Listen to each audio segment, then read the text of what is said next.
Okay, so you all can see my screen.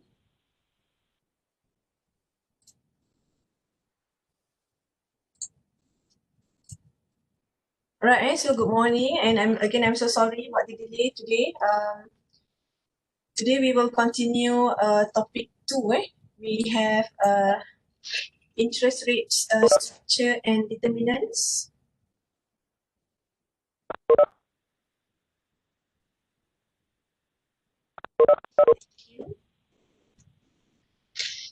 Okay, so we have done topic 1 and we have also done our very first quiz. Saya tengok semua dah jawab, and I already released the marks. You get the answer juga in your um, email tu dah dapat dah.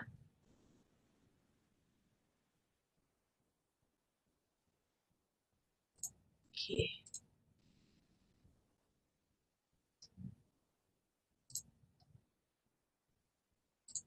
Alright, so later on we'll go through the answers untuk quiz 1 tu if you need to.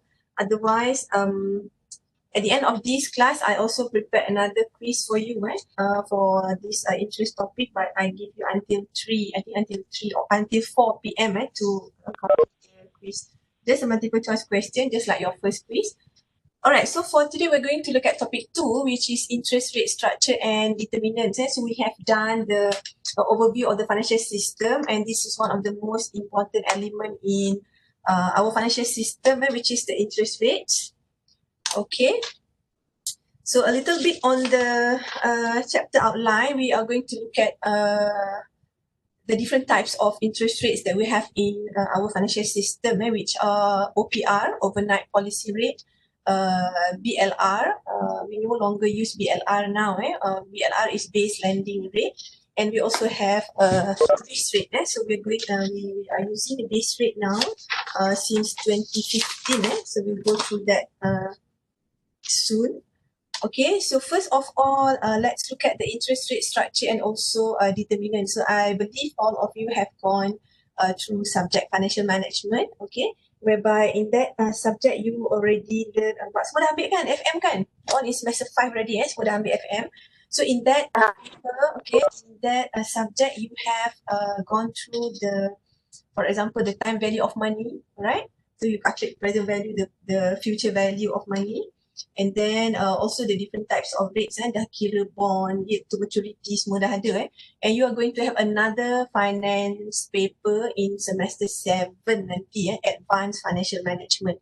Right, so along the way, for example, for this subject, kita ada revisit sikit lah about the interest rates structure and also determinant. But this is quite different from what we've done so far, because what we have done before this is more like interest for corporation, but here we are looking at a bigger structure.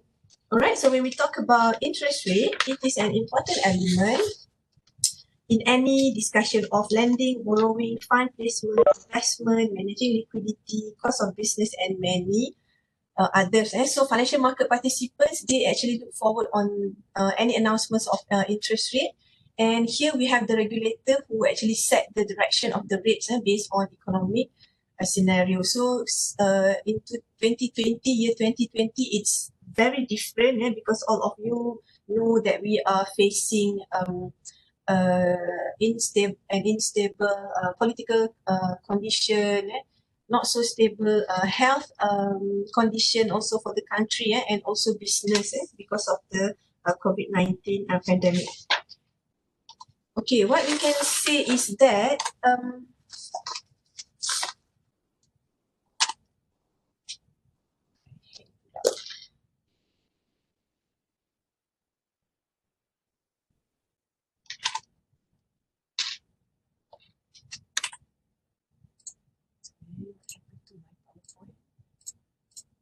okay, kalau dekat sini boleh, if I share this, buat slideshow dia hang sikit. Okay, kalau macam ni pun you all can see kan? Besarkan sikit. Alright. Okay, so when we talk about businessmen and also household, we are actually looking forward on any announcement of rates as it has the direct impact on any major business decision. If you look at last week's presentation, whereby we have different elements or different types of assets and also liability for banks, whereby kita tengok dekat situ the liability, the biggest chunk of the liability comes from the deposit from customer. And the assets for the banks is actually the loans and also financing.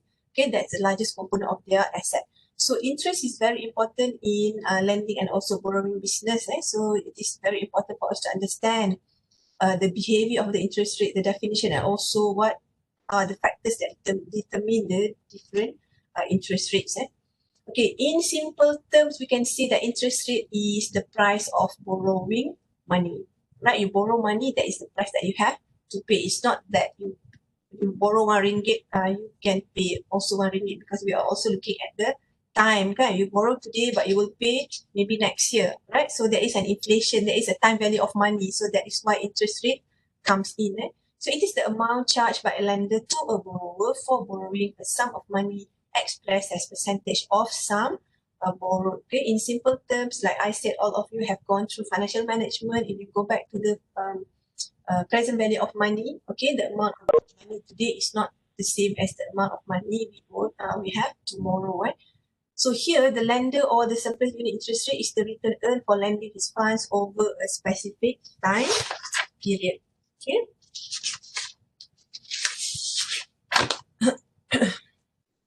So for bank, when they have a surplus unit, that is why they have deposit. They give loan or finance to the customer. Okay, so that the interest rate is the rate for lending the fund to the customer. On the other hand, as for the customer, the borrower, the price they pay over a certain period of time for borrowing the money. So any changes in the interest rate naik ataupun turun, it will have impact to both parties. So the lender, of course, bank yang bagi kita pinjam, of course, they prefer a higher rate kan. Logically, you nak untung because you need a better return. But as a borrower, as a public, we are glad to see that we get a lower rate or lesser amount of interest to pay. Okay, so nampak sekarang ni it is very important because the bank needs the rate to get a better return. Okay, they want to charge us higher, but as a borrower, we need to see or we want a lower rate so that we have lower amount that we have to pay. Okay, so here we have two different types of rates, nominal interest rate and also annual percentage rate. And for the nominal rate is contract interest rate charge. It is the rate without considering inflation rate. Okay, that is the nominal rate as stated in the bank's letter. But the annual percentage rate is actually the rate. This one is considered as a real rate lah. Kalau atas ni kita ada nominal, bawah ni this is the real rate. Because it is considers also the inflation rate. Okay, so this is the simple formula for interest rate and also real interest rate, right? So interest rate, normal interest rate minus inflation rate. This is in simple formula, we can say that the real rate is nominal minus inflation.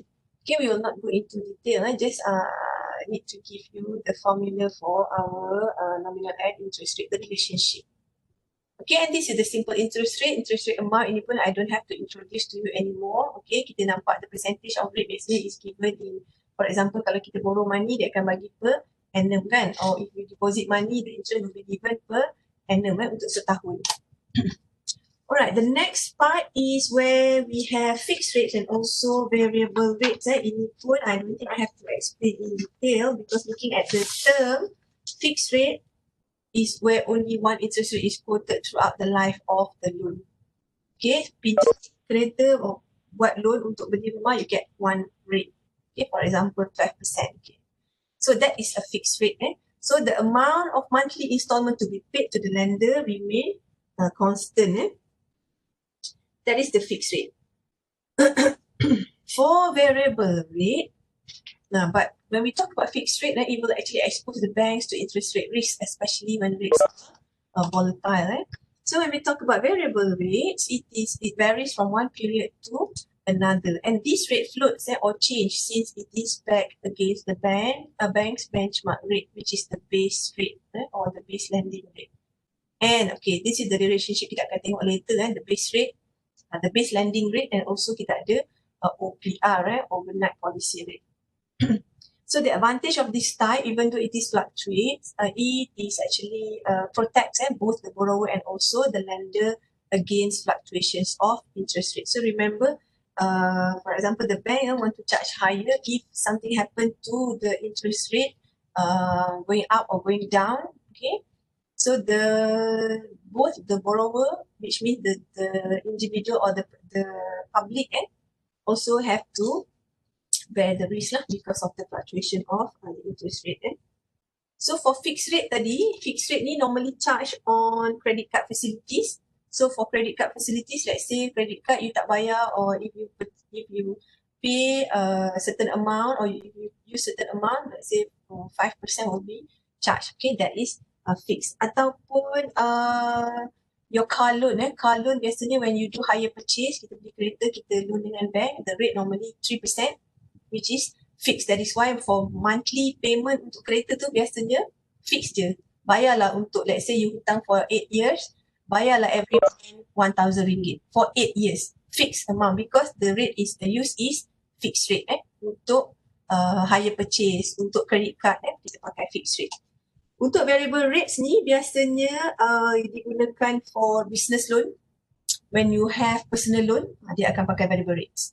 When you have business loans ataupun property based lending loan untuk beli rumah, loan untuk beli property and including business loan and also personal loan. So this is actually to protect the bank. Okay, so for the variable versus fixed rate ni, when base rate increase, so kalau I think if I explain here about the base rate ni, maybe tak nampak lagi lah, because we haven't gone through what is the meaning of base rate first of all.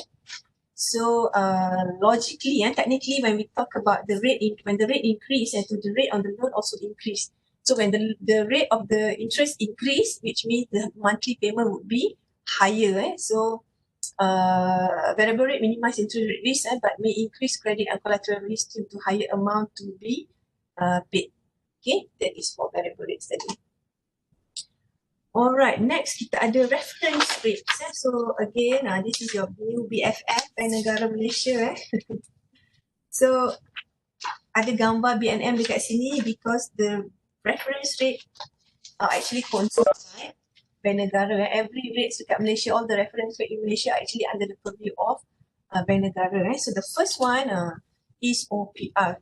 Okay, if you look at the kita kata initiatives by the government or during this COVID-19 pandemic ni, dia ada penjana lah macam-macam. So kalau you tengok dekat situ, the first time bank decide for the moratorium tu, the bank come up with OPR ni. So dia kata dia reduce the OPR. This is the one yang kita nak belajar ni, the overnight policy rate. Maybe masa you tengok tu, or when you read, you don't really understand. But here, I hope when kita go through this interest rate ni, it will give you a clearer picture on how actually Bank Negara can control this economic situation.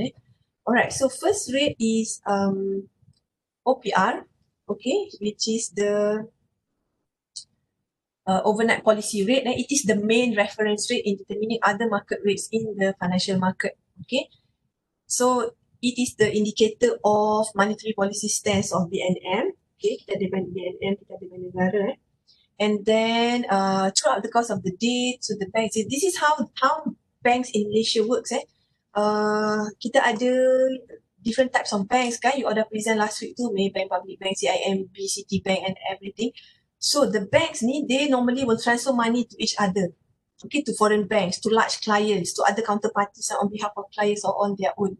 So every day the transaction of the bank is sangat besar, dia transfer duit sana sini.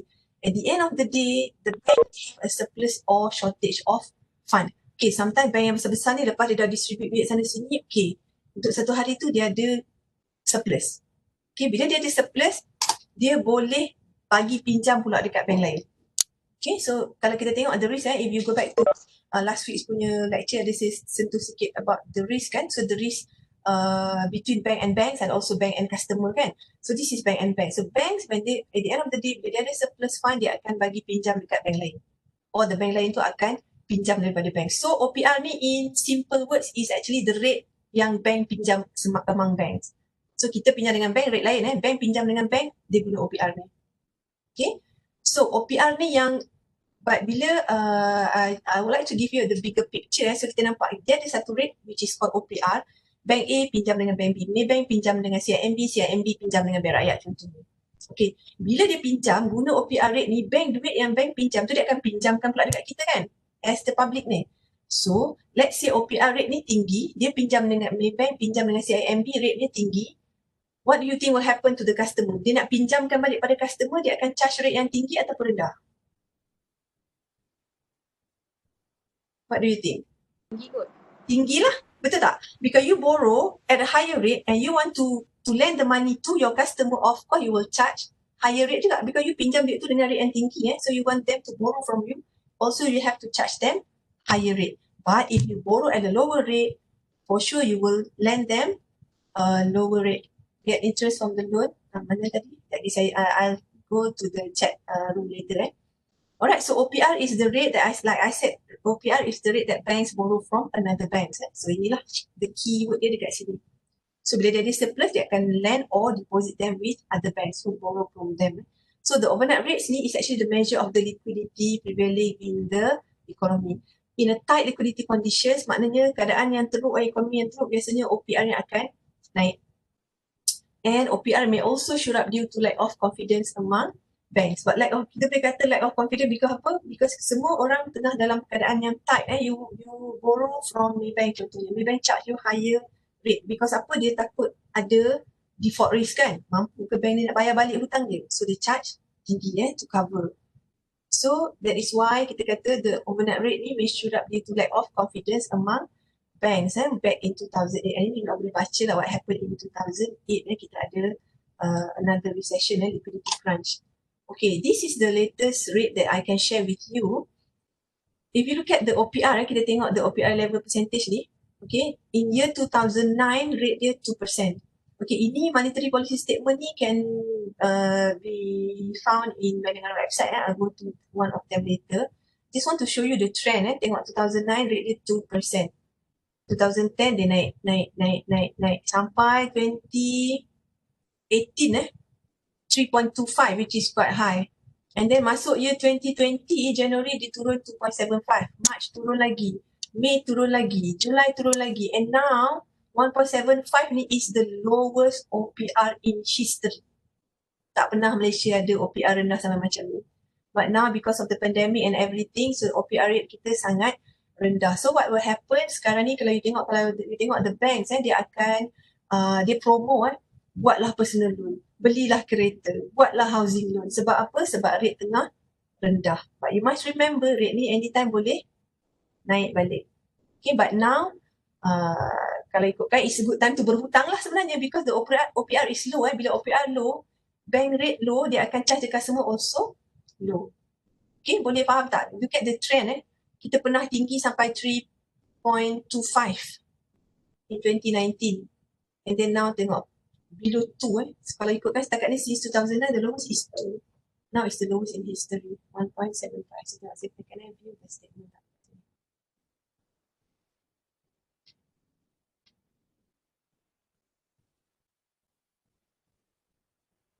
Alright, if I go to this slide, you see my PowerPoint ataupun nampak saya punya monetary policy statement ni?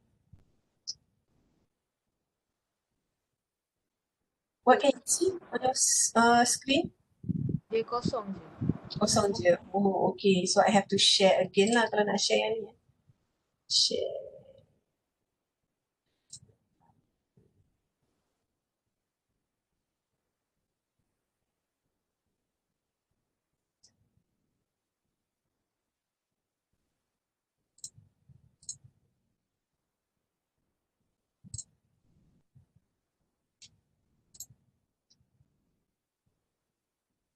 I share with you this one.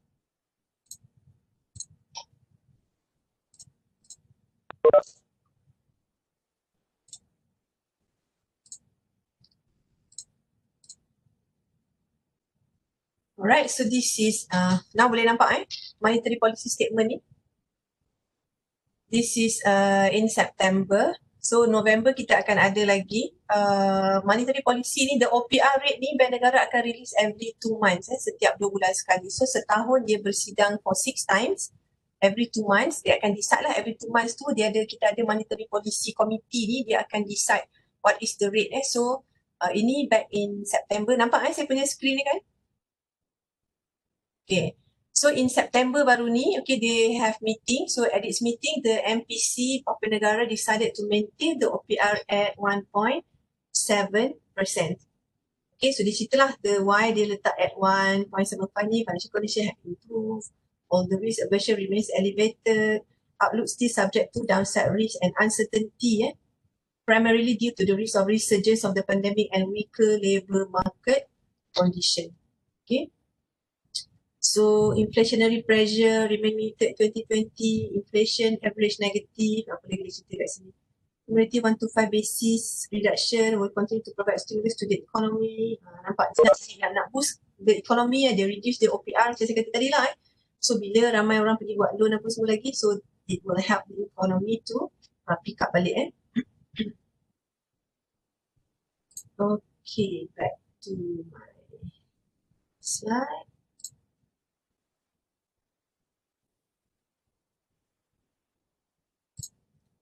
Okay, so what we have here is the lowest in history.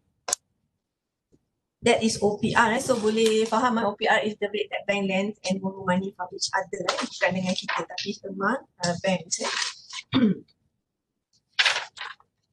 And alright, we also have, before this we also have BLR. BLR is base lending rate.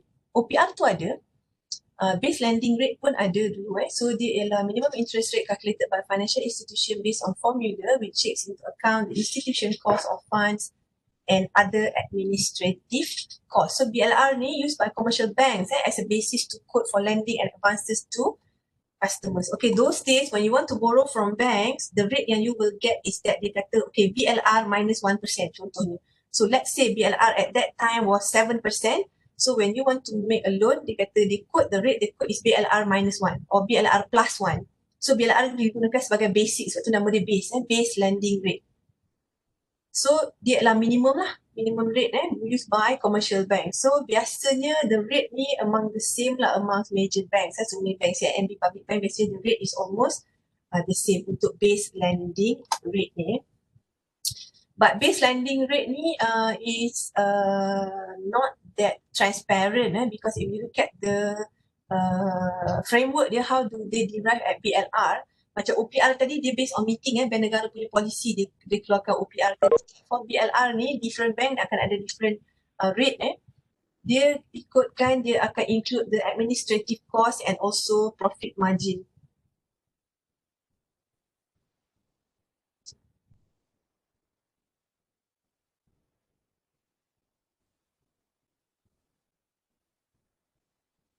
Alright, before this, the funding cost is represented by the 3-month CLIBOR. Kita ada KL interbank, mesti kita tak ingat rate deposit rate traded in the money market. So CLIBOR ni kita ikutkan, tak tahu lah kalau you pernah dengar ke tak, CLIBOR ni is the offered rate yang digunakan oleh banks lah. Dan kita follow sebenarnya KL CLIBOR ni, kita follow the mechanics of LIBOR, London punya interbank offered rate. Okay. So like I said, the adjustment to the BLR are made by banks at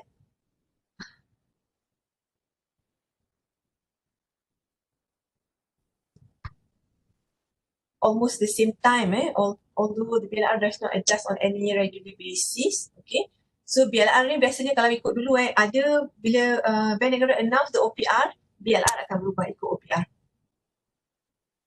Okay, so ini calculation of BLR. Saya tak nak fokus sangat on the BLR sebab kita dah tak pakai BLR. So this is the BLR yang ada tengok sampai year 2010 je. Okay, so ni contoh BLR, dia lebih tinggi daripada OPR tadi. Kalau let's say OPR 3%, The BLR dia 6%, so dia boleh adjust according to bank. So the rate among banks tu nanti akan tak sama lah. Okay.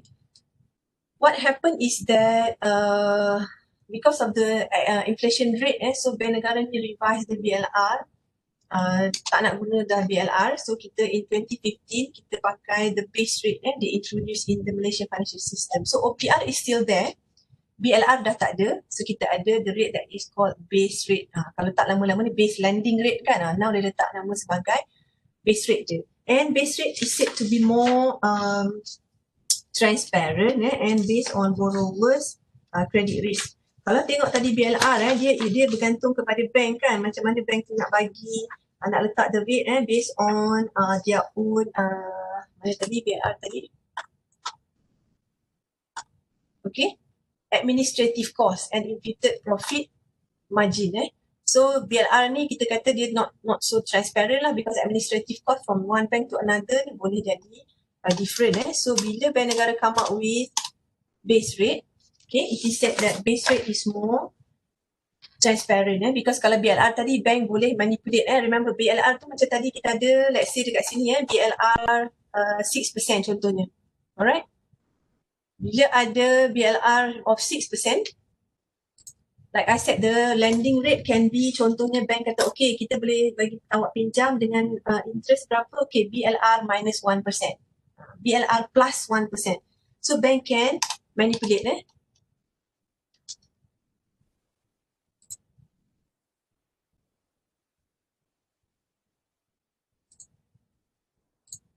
Satu line tak berapa bagus. Alright, so we can see that base rate is more transparent and based on borrowers' credit risk, more market driven, provide more efficient pricing practice for, especially for retail loans. Alright, here the base rate is determined by the financial institution benchmark cost of funds and considering the statutory reserve requirement. Dia ikut SRR. Kalau BLR ni bank dia kira ikut dia punya cost of funds and other administrative cost which is not so transparent. So kita ada di sini dia follow statutory reserve requirement. Tak tahu you apa bilang ketak SRR ni. SRR ni is actually I think I will add another notes on this SRR ni, so saya baru perasan dalam ni tak ada cerita about SRR. It is a monetary policy, statutory reserve requirement ni monetary policy by bank negara. And each bank have to maintain balance in their SRR account. Ada certain amount yang bank kena maintain. Remember kalau kita buat financial statement kita ada reserve kan, so bank ni pun macam company biasa juga, to maintain certain amount of reserve, okay, because this is actually required by bank negara. Okay, so dia kena maintain SRR dia, ada certain rate dipanggil eligible liabilities.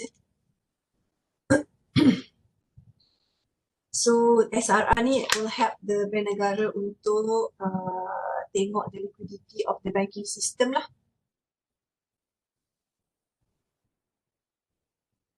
So in other words, we can say that kalau kita nampak financial system tu ada excess liquidity, BNM ni akan push SRR rate ni, so to keep more money dalam BNM ni, so as to reduce the amount of loan and to control inflation. Okay, so SRR ni is the reserve rate yang bank negara control. So each bank kena follow the SRR rate untuk calculate the base rate ni.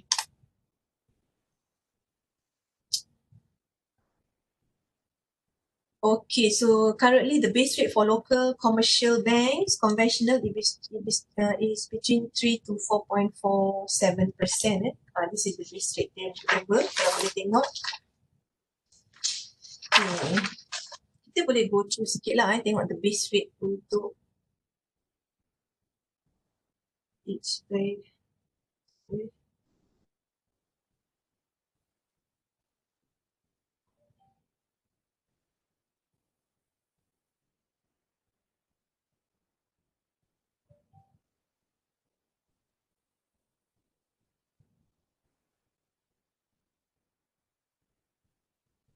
Alright, for example, we have Affin Bank, the base rate is 2.7, Alliance Bank 2.57, M Bank 2.6, Bangkok Bank, foreign bank 3.22 tinggi, kita ada Bank of China, CIMB tinggi juga, Citibank, and look at Maybank, 1.75, nampak tak? Lain semua 2%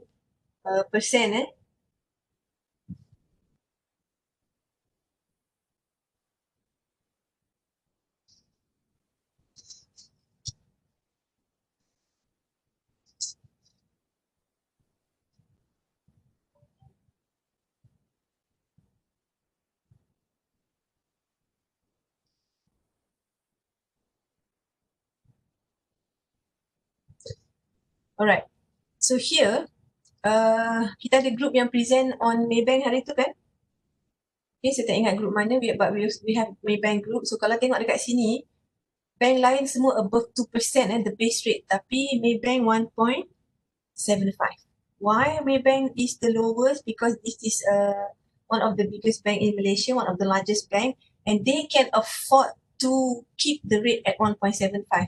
So untuk group Maybank, kalau you can go back to your presentation material hari tu kan, the deposit from customer ni, the liability dekat Maybank ni, I think like 80% of the liability comes from deposit from customer. So deposit dia ada banyak. Bila deposit dia ada banyak, they can afford to give a lower rate untuk loan compared to other banks lah. Other banks above 2, Maybank dia 1.75. Ini untuk conventional Untuk Islamic pun sama. Maybank Islamic is the lowest. Sama juga. Kita tak go through, kita tak buat presentation untuk Maybank Islamic but kalau you tengok the loan and financing dia, the financing and advance and financing, dia panggil financing, dia tak panggil loan untuk Islamic. And also the deposit from customer dia memang sangat tinggi. So they can afford to give a lower base rate compared to other banks. CIMB tinggi juga. So kalau here kita tengok, kalau kita tolak foreign bank ni, mana yang tinggi IC, CIMB 2.75. Okay, lain tu quite low lah, the base rate. Okay, even Bank Rakyat, base rate is quite high.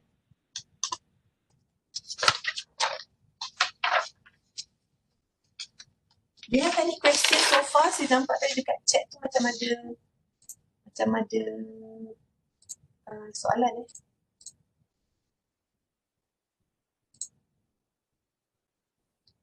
Lender bank will get interest from the loan they give to other banks, yes.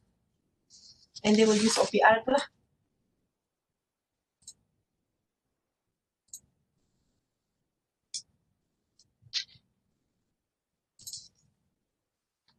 Alright, next we have the relationship between the rates.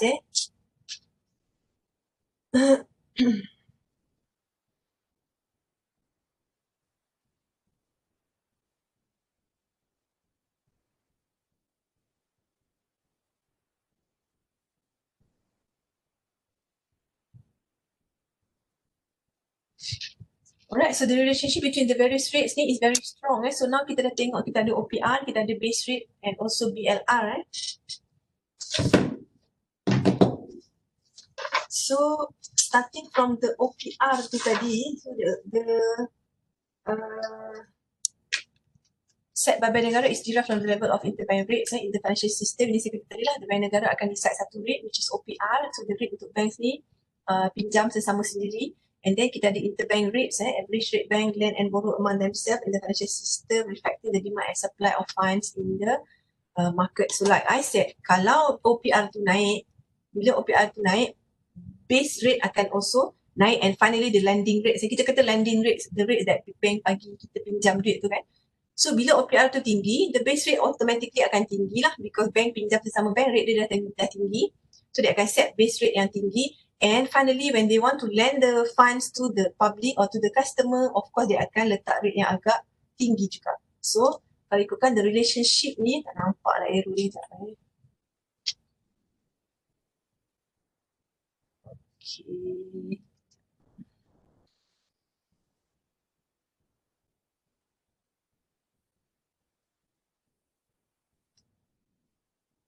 Alright, so we can say that OPR ni naik, so the base rate also naik and the lending rates also naik. Logic lah because the interbank rate ni, when the OPR is high, the base rate is also high and the lending rate is also high. Dia pun bergantung pada demand and supply jugalah. Alright, so the lending rates ni, rates quoted by bank customer for various types of financing. Contoh katakan OPR tinggi, base rate pun tinggi, kita nak pinjam duit, kita nak pinjam beli rumah pun the rate will be high. Or kita nak, let's say OPR rendah, macam sekarang OPR rendah kan, like I said now OPR sangat rendah 1.75. So bila OPR rendah, the base rate will also be lower and also the lending rates. That is why like I said banks are actually pushing for more loan sekarang ni. Dia kata this is a good time untuk buat loan sebab interest rate sangat rendah. So nampak the relationship dia positif lah. Ini naik dan ini pun kalau dia turun semua pun akan ikut turun So dia bukan opposite lah, the relationship dia positif. Okay. Ini ke bawah ni.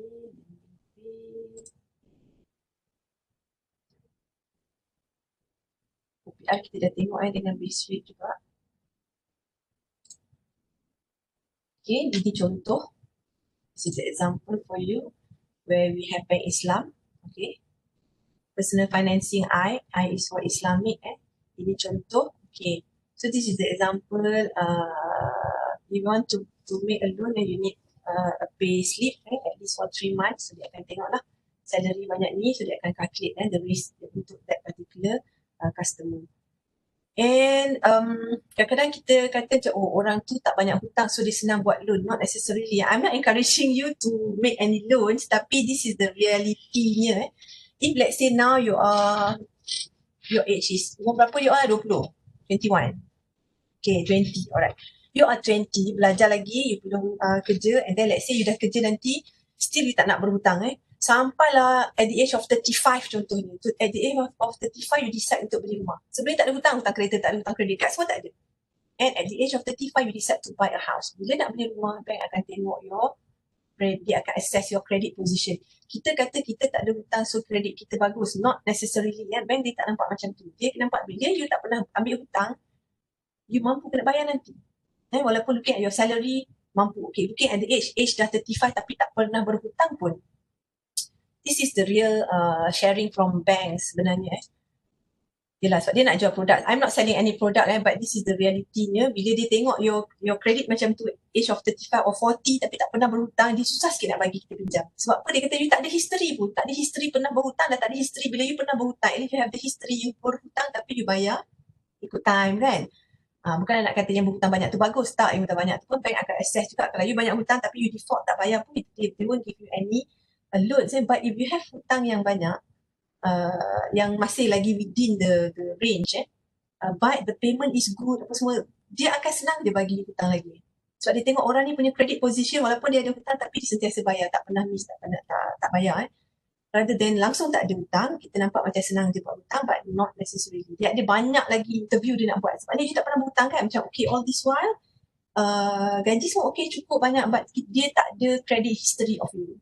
Sebab dia tak pernah hutang. So, contoh macam dekat sini, like I said, saya bukan encourage you to berhutang but it's the real situation lah. So bank akan assess you lebih dalam lah kalau tengok tak pernah ada credit history.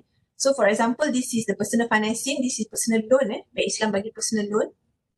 Enjoy low financing rate, financing amount up to 200,000. Ni biasa orang ambil personal loan nak kahwin biasanya kalau tengok. So this is the monthly installment. Okay, let's say you pinjam 200,000.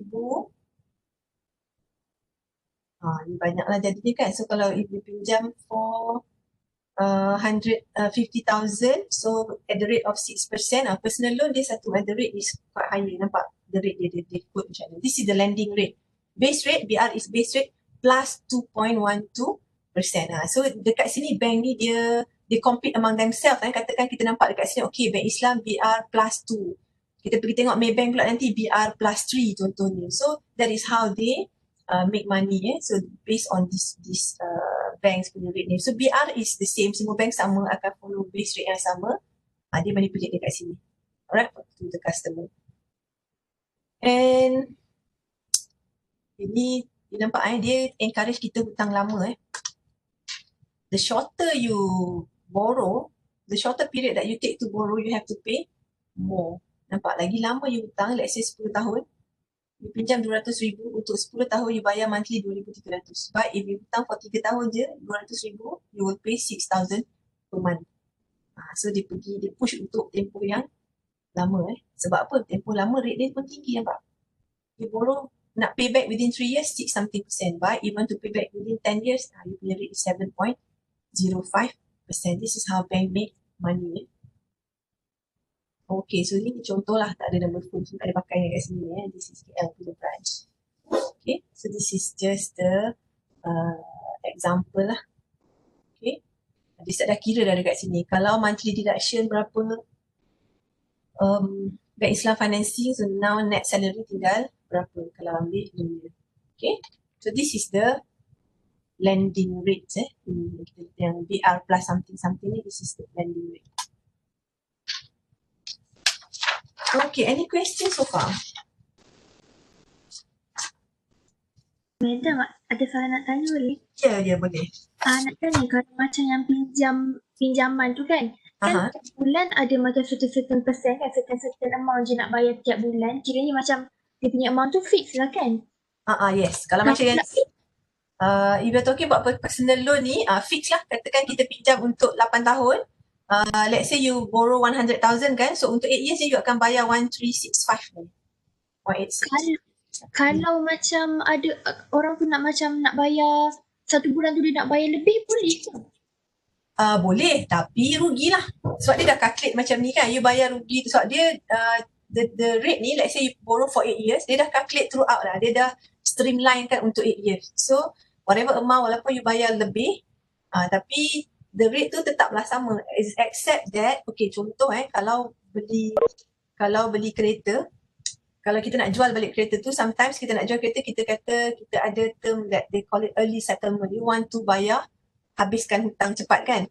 Let's say hutang ada lagi 3 bulan patutnya, tapi you nak bayar sekarang. Itu dapat rebate lah, sikit rebate. Tapi kalau tempoh tu lagi panjang, rebate you sikit je lah, rebate you banyak. Tapi kalau tempoh tu dah pendek, let's say tinggal lagi 3 bulan dia nak habis bayar, kita bayar sekarang, kita settlekan awal 3 bulan, dapatlah rebate tapi tak banyak. Tak banyak, contohnya macam, okay, you hutang you ada lagi 1 year sebenarnya, tapi you nak settle sekarang kan. So dapat rebate lebih banyak lah. Tapi personal loan tak ada. Rebate dia tak banyak, untuk kereta je banyak. Terima kasih. Okay. Dah ada buat loan ke? Tak ada tanya je. Okay.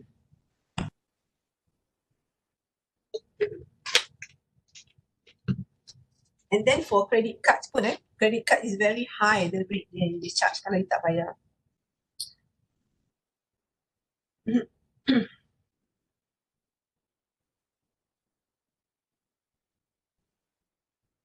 Doktor, Hmm.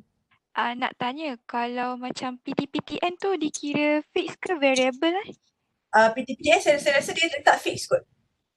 Tapi macam tu lah PTPTN dia fix, tapi let's say you borrow for 20,000 kan. Tapi PTPTN dia lain sikit lah sebab dia lebih kepada dia bukan commercial ataupun retail loan dia study loan. Study loan ni dia calculation dia lain sikit. Sebab tu kalau you bayar awal ada rebate kan. Kalau bayar ada dia bagi discount certain time tu dia bagi discount, then you bayar. So dia tolak lah. So study loan ni dia lain sikit dengan hire purchase loan ataupun rumah.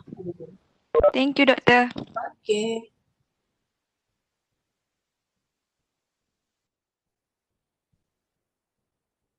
Can we take 5 minutes break? Saya ada benda sekejap saya nak kena jawab.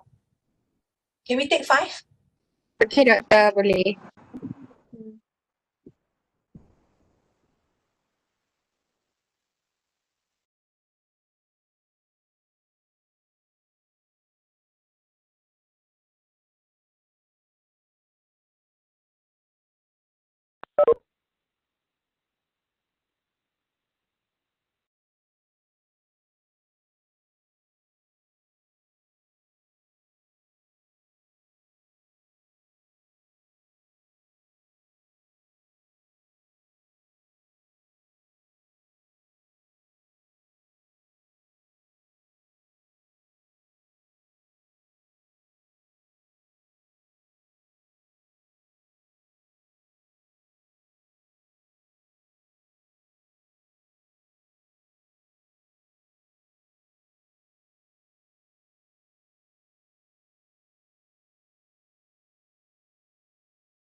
Okay, alright. Let's continue. Ada sikit saja lagi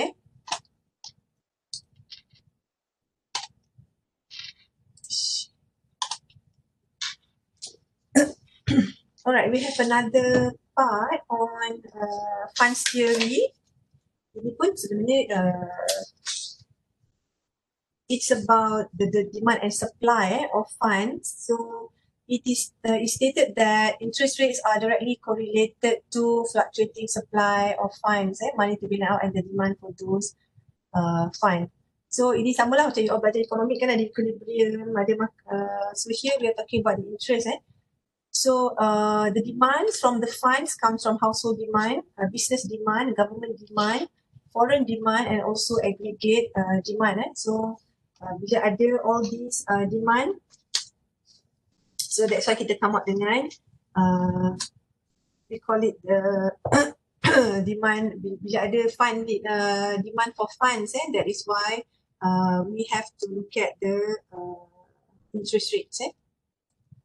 Okay, so these are the determinants of interest rate lah. Kita boleh kata the demand and also the demand for the loans. So here, for example, S represent amount of credit facilities for lender and borrower under a set of economic condition. So the higher the rate is, the more credit is available. And the line D ni represent the dollar volume of credit,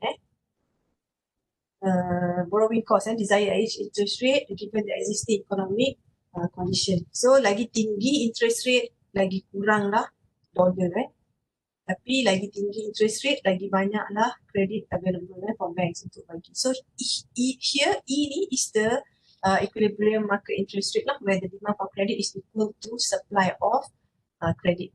So that is why kita perlukan the supply and also demand lah as a determinant for interest rate. When the supply of loan decrease, the supply line moves horizontally to the left. Kalau tak ada demand, dia akan move ke sini lah. So the shift in demand and supply also was cause fluctuations in the equilibrium market rate of interest. So ini kalau ikutkan determinants macam market jugalah, there is a demand and supply that will change the interest rate. So these are the factors that affect the interest rates. Kita ada time to maturity,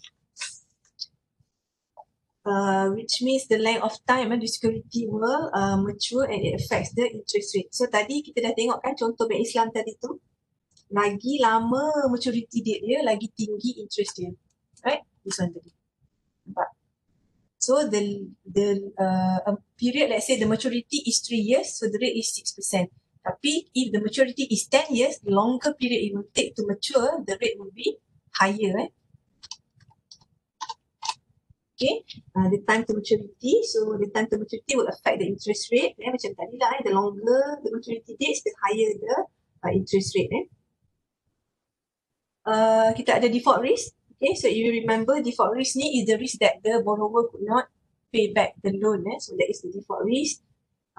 So kita kata there's always a default risk lah in the interest rate demand by investor. Okay. So the higher the chance of the default risk ni, the higher would be the interest rate. Okay. Inflation. Alright, so ini kita semua pun tahulah the higher the inflation is, the higher the interest rate will be, because investor need higher return lah to compensate for inflation. And then the liquidity. Okay, liquidity, balik kepada liquidity risk yang kita tengok last week tu, it's about the time taken ataupun the liquidity of securities that can be sold or that can be converted into cash. Okay, so the highly liquid asset will give us a lower interest rate. Okay, yang lagi tinggi the liquidity, lagi lower the interest rate. So ada interest rate yang move in the same direction, ada yang move in the opposite direction. For example, time to maturity, the higher time taken to pay back, the higher is the risk. So the higher the default risk is, the higher will be higher interest rate. So the higher inflation rate will be higher interest rate. But for liquidity, dia terbalik lah. So the higher liquidity asset will give us a lower rate. And also the real interest rate. The real interest rate ni is actually the buying power of dollar. Okay, so the higher the real interest rate would be the higher preference to consume today lah. Right, so the level of interest akan jadi tinggi juga. Right? So ni je lah yang move in the opposite direction lain semua sama lah. Right, so the explanation is here. So this, here you can read apa yang saya explain tadi adalah dekat sini. Alright, inflation, and also real interest rate. Alright, you have any question? Ada soalan?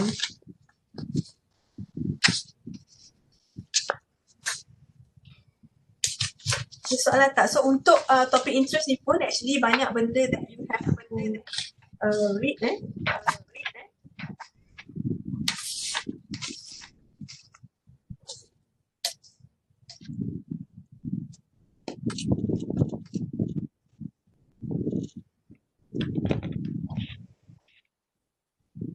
Anyone?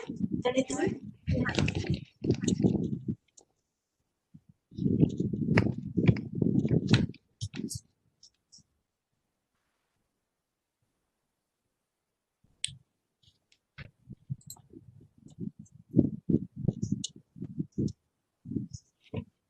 Alright, if you don't, siapa punya mic yang on? I can on.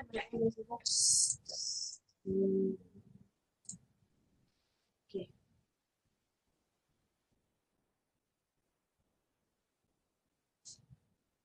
Alright, if you don't have any question, I have actually set another quiz in our Google Classroom. Tak tahu lah you ada dapat notification ke belum? Dapat notification tak? Tak ada. Tak pernah Alright, okay. So saya tak sure set sampai pukul 4 kan? I think until 4. So you can refer to these notes for today and you can try attempt the question. Or before that, you want me to go through your quiz one? You dah dapat score kan? So well done untuk yang dapat 10/10. So yang tak dapat 10/10 tu, I think ada certain part that you missed too because of the question tu. Ada soalan yang sana let's see.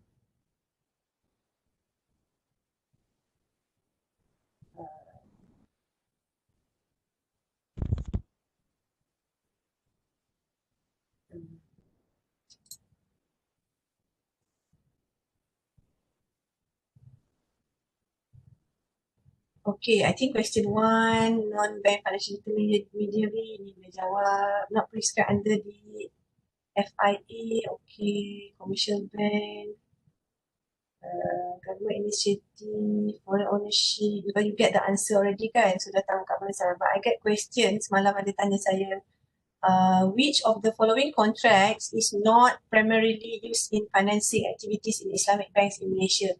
Okay, if you look at the choice of answer, murabahah, al-ijarah, mudarabah and bai'inah, ini semua ialah Islamic contract.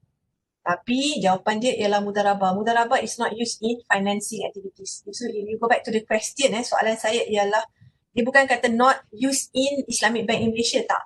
Not used in financing activities. So murabahah guna untuk financing, al-ijarah untuk financing, bai'inah pun untuk financing, but mudarabah tak. Okay, that is why the answer is mudarabah. And untuk life insurance, soalan dia ialah which of the following is the type of insurance companies in Malaysia?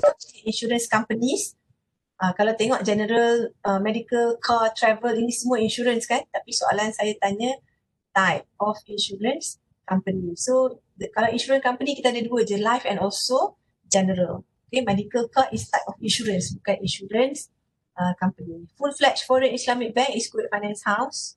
Ada. Ya. Type of insurance tu saya check dia ada general insurance, life insurance and satu lagi tu health and medical and health insurance. Okay. Tapi dekat dalam soalan tu ada juga medical insurance kan. So dia tricky dekat health tu ke apa? Tak, dia dekat types of insurance companies. Dia bukan kata type of insurance If type of insurance, empat-empat ni ialah insurance. General insurance ada, medical ada, car ada, travel pun ada But soalan saya ialah type of insurance companies. So kalau insurance companies, dia life dengan general je. Sebab medical and health masuk dalam general juga. So Medium lagi satu. Yep. Ya? Core activities tu. Core activities. Soalan mana Find the retail investment advisory. Okay.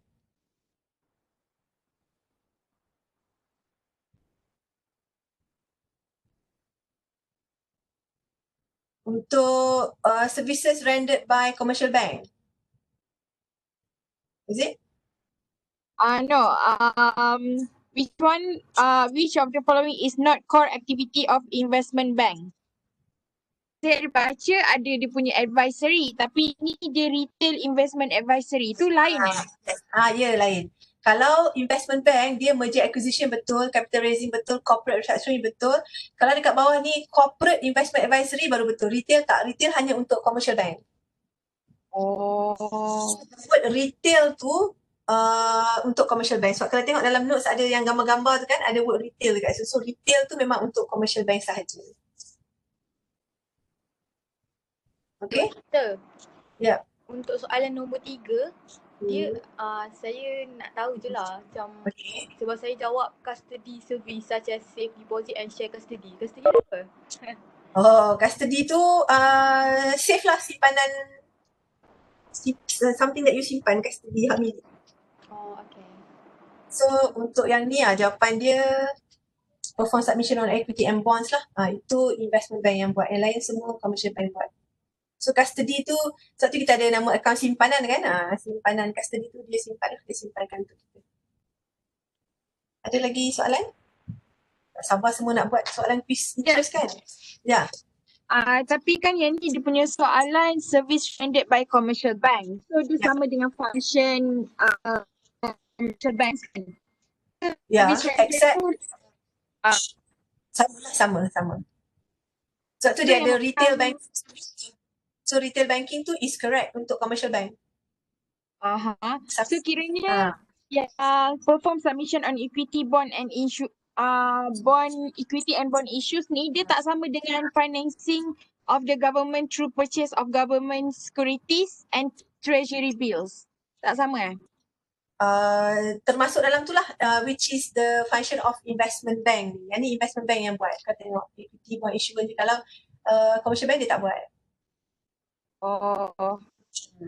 Commercial bank tak buat kalau ada macam ni if you look at the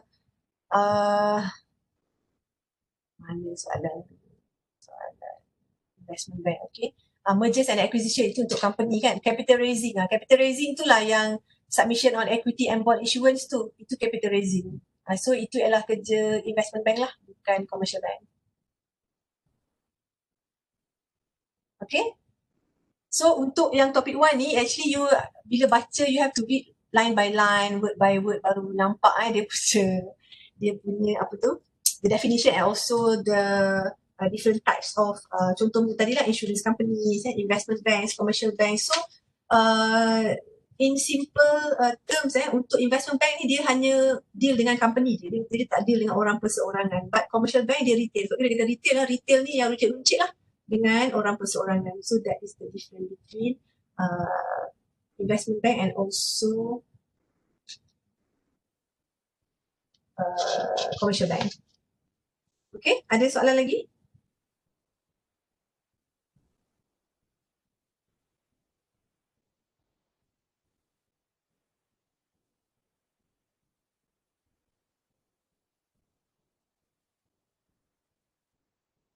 Okay, you have anything else? Kalau tak ada soalan lagi ke dekat sini? Okay, alright. So, please answer the second quiz. Itu pun multiple choice juga. So, maybe lepas ni I'll assign task 2 to you but not so soon lah. Maybe next week or the following week. Kita sekarang maybe minggu 3 kan? And please make sure everyone log in using my Guru portal untuk saya ambil attendance. Otherwise, please mention dekat WhatsApp group lah siapa yang join yang join tak guna my Guru portal sebab the attendance like I shared last week kan. The attendance like Excel tu ialah attendance dari my Guru portal. So those of you yang tak masuk through my Guru, please let me know. Alright, so if you don't have any more questions, that's all for today. Thank you very much. Berjaya juga kita habiskan before 1 because saya pukul 2 kena pergi sana balik. Alright, so thank you very much. Thank you. Okay, selamat menjawab quiz. Thank you, Doktor. Okay, nak lapar 12.30 dah. Thank you, Doktor. Okay, alright. Thank you.